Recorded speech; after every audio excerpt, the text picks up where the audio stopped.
see in outpatient, please, and body mass index is in the 25 to 30 range. So most people with atrial fibrillation are overweight, and some of them are significantly overweight. And what's striking about this group is they're all underweight. We've been telling them to eat more if they were coming to our clinics.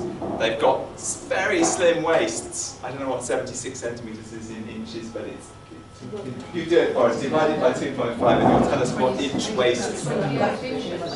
But it's going to be a slim population, and they've got immaculate blood pressure control, 120 over 70, that's fantastic. It's very good. And yeah, there were some cases of hypertension, 24% of them. There's a few patients of people who had this coronary artery disease.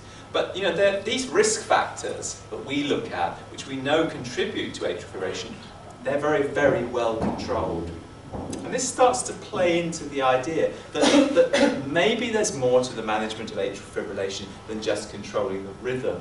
Maybe we need to focus also on the control of these other so-called cardiovascular risk factors. And I want to share some data with you about this. We should stop moving those tables. 30 inches. 30-inch waist. 30 inches. That's pretty slim, isn't it? Yeah. I won't ask Anza who's got a 30-inch waist. A long time ago, me too.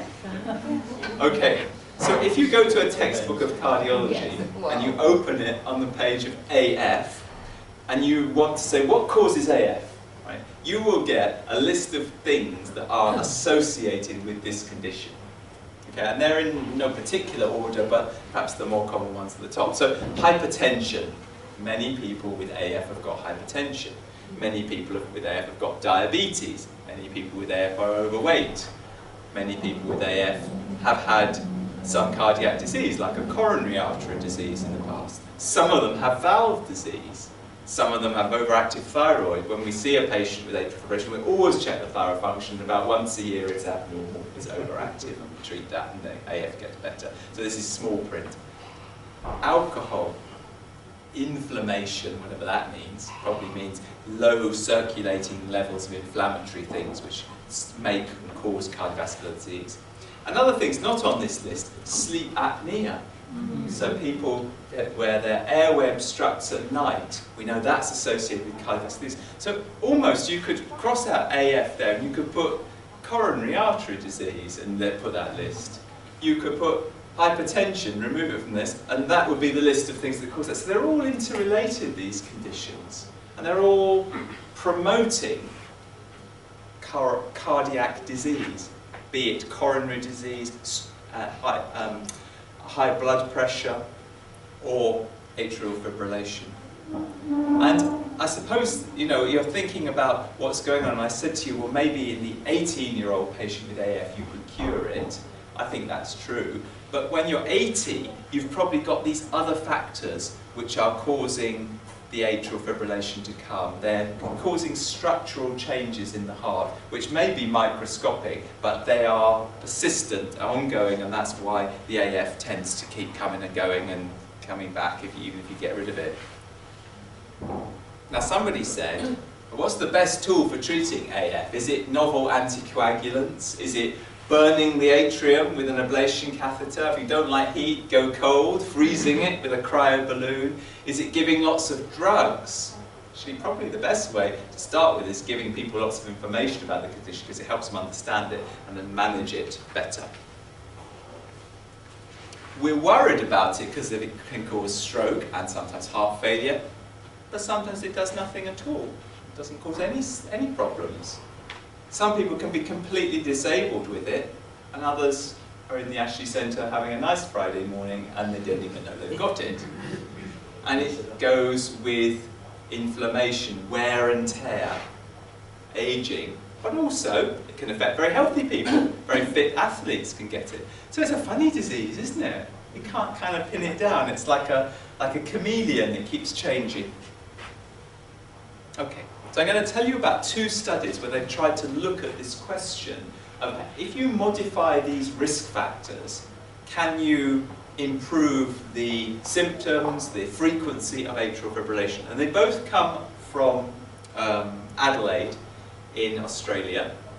And then both of them have been published in highly reputable journals. This has been published in the Journal of the American Medical Association, known as JAMA. And this group did a trial. So if you're reading a piece of literature, paper or something, or you read something in the daily whatever, and you decide, oh, I'd like to look at that in some more detail, and you go onto the internet and you see the paper there, you think, oh, I might have a read of that. Then there's important words in these trials that you need to look at. Things like randomized. That means the people in the study, they got randomly assigned to the different groups. It wasn't picked by the investigator. In other words, it tries to reduce the bias. Okay? So what they wanted to do is see if you did weight reduction and risk factor management, whether you could improve the symptoms and the severity in people with atrial fibrillation. So what they did is they took some people who had paroxysmal atrial fibrillation, that's fibrillation that comes and goes, and they randomized them into two groups. So one group had a very intensive weight loss program. These were overweight people, as you'll see in a minute. This is the intervention group. So this was a special diet, lots of counselling about risk factors. So the aim was to help them lose weight. And the other group, the control group, were just told, just lose some weight, that's it. See you in 6 months, let's see how you're getting on. So control, in other words, just lifestyle, general measures. They evaluate them at 3 months and then follow up the patient to see what the results are. And this just shows you, there's a lot of data in here, but just to tell you how they actually did it, because it might be important if someone's thinking in the audience, maybe I'd like to try this. How was this weight loss done? So this was a very low calorie diet, so between 800 and 1200 calories a day. Now that's a pretty small number of calories. You think a man averaged 2,000 to 2,500 calories a day. So this is a significant reduction in calories. Calories are difficult to judge, aren't they, sometimes? It's hard, you're not sure, but some foods have got lots of these in. Sandwich, cheese and pickle sandwich you might get in by a supermarket or even make yourself at home could well have 400 calories in it. We've got plenty of carbohydrate, lots of protein and fat. So you could see a couple of cheese and pickle sandwiches, you'd be at 800 calories. Yeah, that's a day's worth of calorie. So we're talking about severe calorie restriction. And they do this by giving them one of these things, you've probably seen them advertised, Lighter Life. They're like sachet meals. So you replace the meals for 2 of the meals with the low-calorie replacement that contains all the vitamins and things. And they're being medically supervised, so that's fine, it's safe to do that. And the third meal, it's low glycemic, it's low carbohydrate. They give them an exercise plan, 20 minutes 3 times a week, up to 45 minutes 3 times a week, so quite aggressive exercise.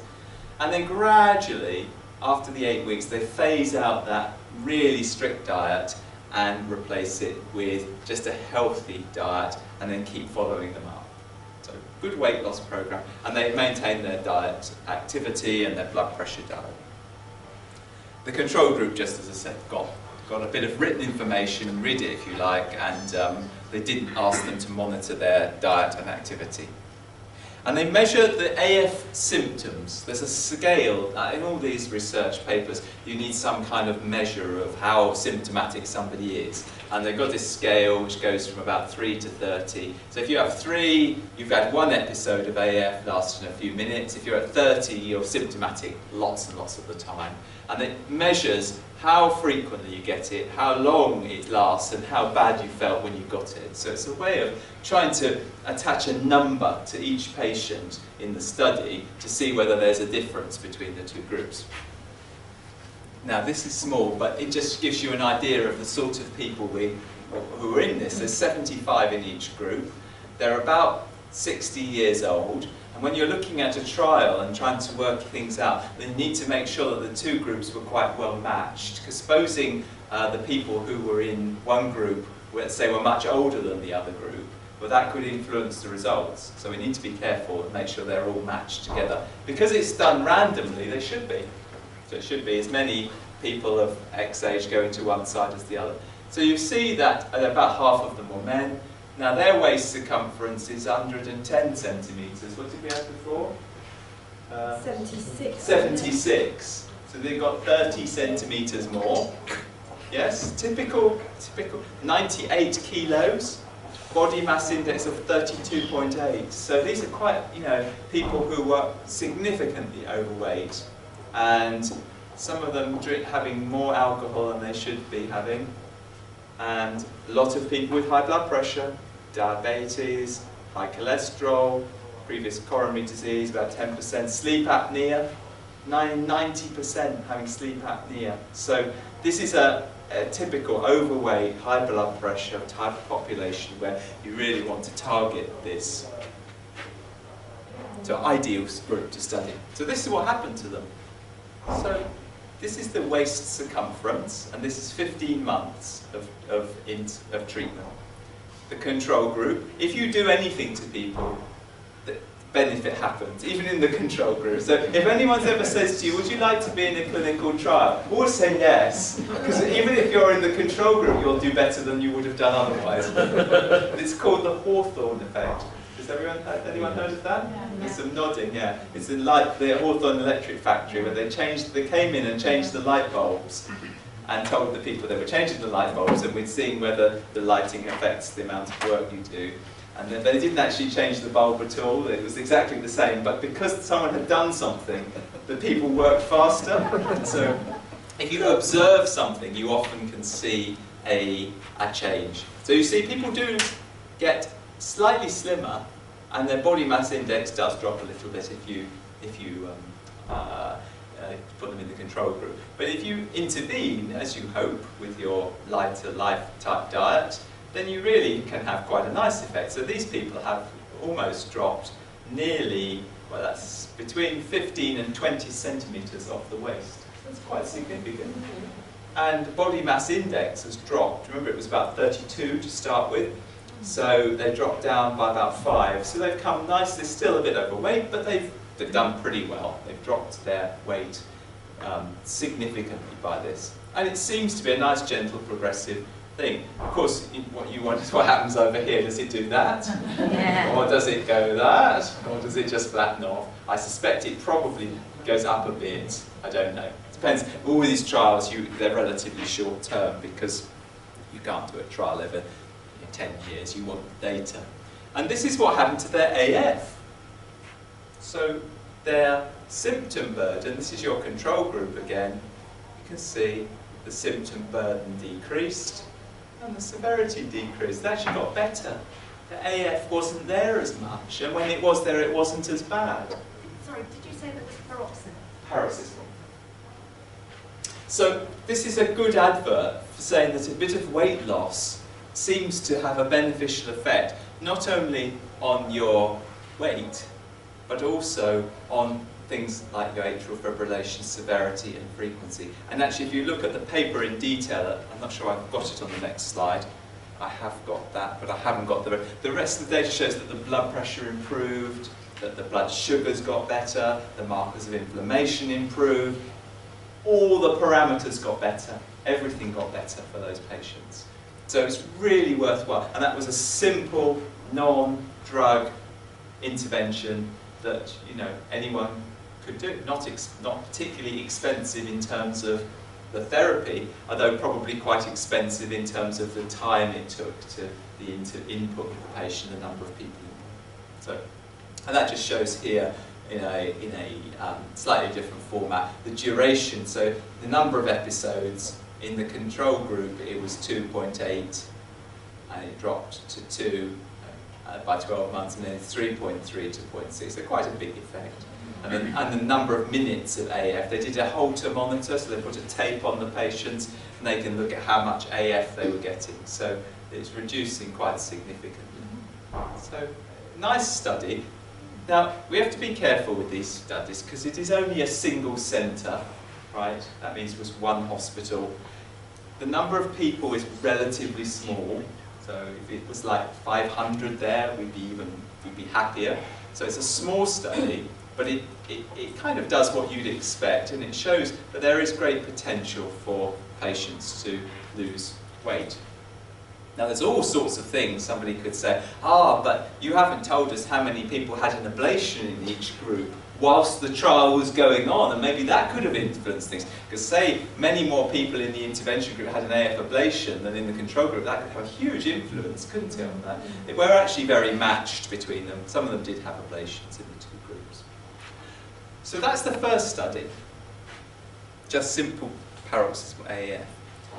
The other study, and this has been published in JACC, the Journal of the American College of Cardiology, again, last year. And this is a slightly different study, because this is saying, okay, we can offer ablation to people, and sometimes we need to do more than one ablation.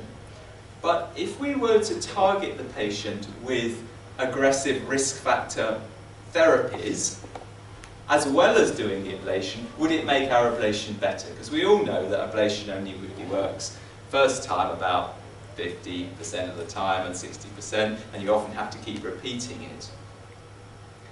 This is akin to something else in cardiology, which is if somebody's got coronary artery disease, say they've got a narrowing in an artery, and you're going to put a stent in, you don't just go along and put a stent in and leave it at that. You make sure that their blood pressure's controlled, their cholesterol's controlled, you put them on aspirin, you treat their diabetes, you do all these other things. So why should AF be any different? Why should you just come along with AF and do an ablation and then leave everything else alone? Those things, blood pressure, obesity, were part of the causation of it. And if you don't treat those as well, the patient will be back. Years and years ago, in the 1970s, when they really started to do bypass surgery, the patients would come along and have a bypass. The cardiothoracic surgeon would say to them, it's all fine now, it's all fixed. Take them off all the tablets that they had. And then the patient would come back 10 years later with a problem.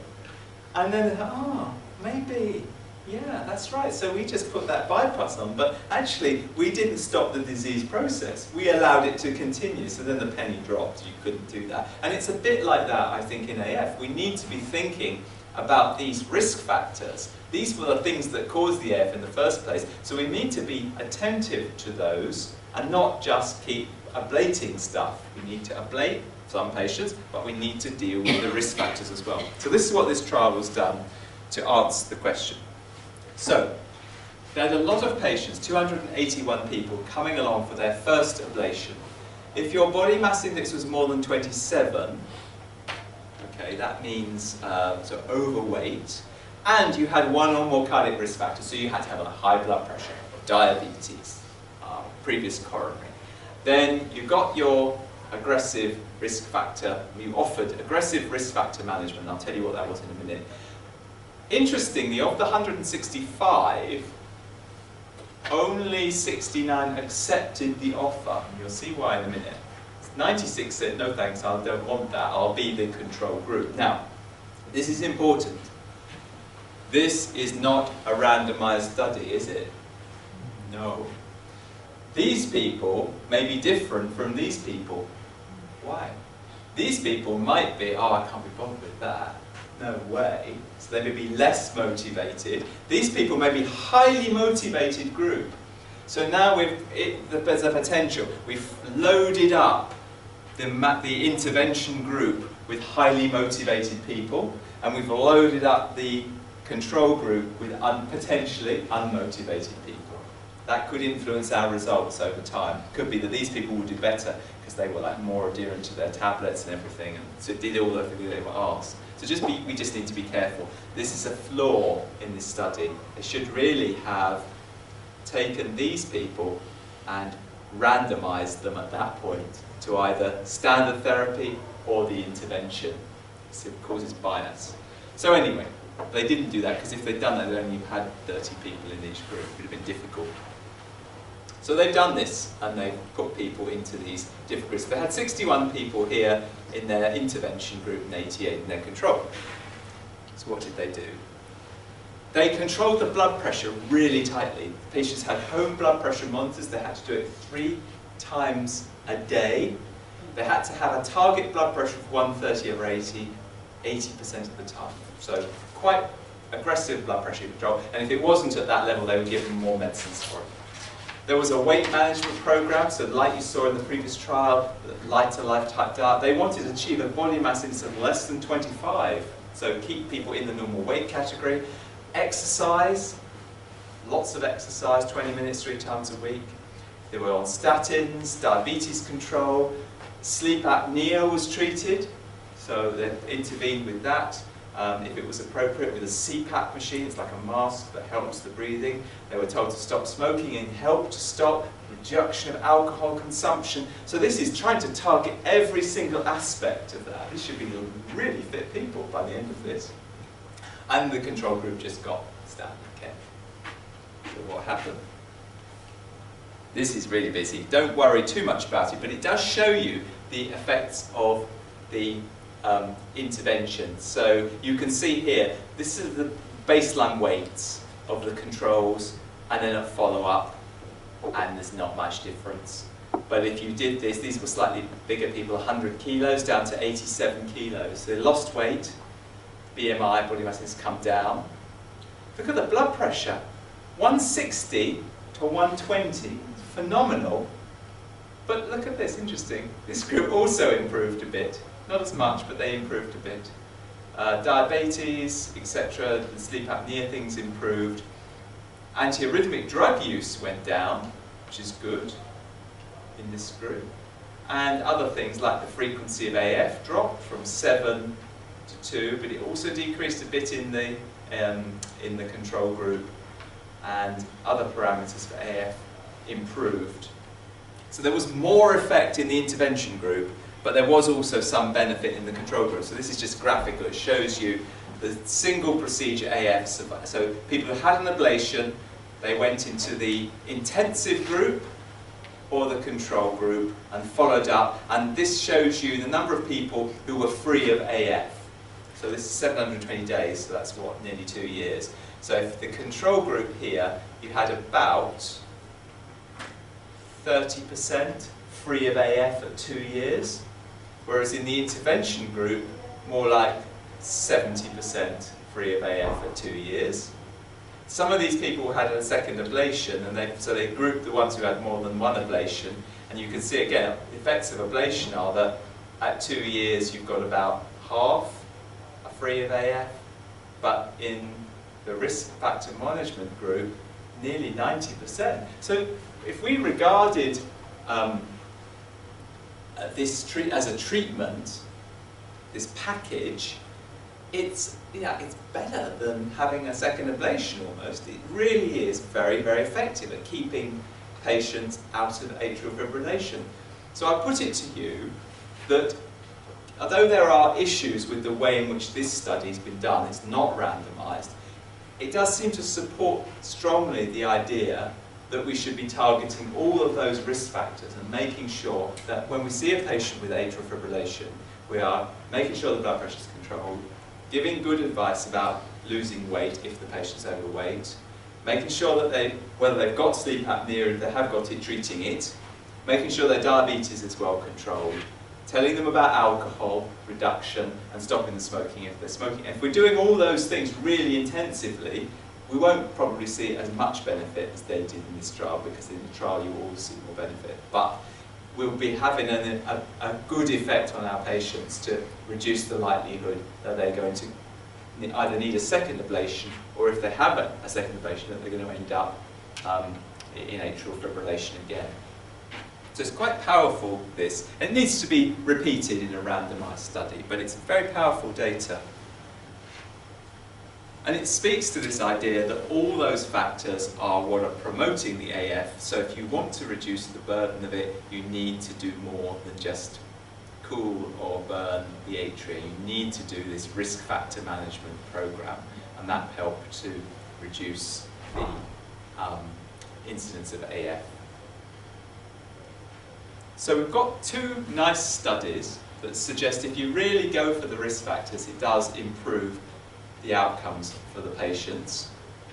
And I just put it to you that treating AF is more than just medicines and ablation. It is about trying to reduce the recurrence of this condition. And if we don't pick that up yet, and I don't think the majority of electrophysiologists have picked that up, they're so busy either giving tablets or ablating things, and if it doesn't work, more ablation and more ablation, that they've kind of lost sight of the fact of what's causing it. It's like going from room to room in a house, you know, putting a fire out in one room and then it's burning in another room and not bothering with that until the fire's coming under the door. Oh, then we'll put that one out. So unless you deal with the root of the problem, you're just going to have fires popping up all the time.